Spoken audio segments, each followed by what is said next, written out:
Sekretari Amerikan i Mbrojtjes, Pete Hegseth, ka paralajmëruar se Londra mund të jetë brenda rrezës së një sulmi me raketa iraniane, ndërsa administrata Trump vazhdon të ushtrojë presion mbi Britaninë e Madhe për t'u bashkuar me luftën.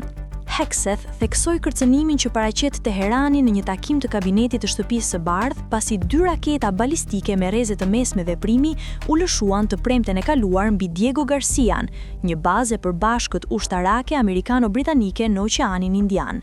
Ndërsa raketat nuk arritën objektivin e tyre të synuar, incidenti ngriti alarmin në lidhje me kërcënimin që Republika Islamike paraqet për vetë Britaninë e Madhe.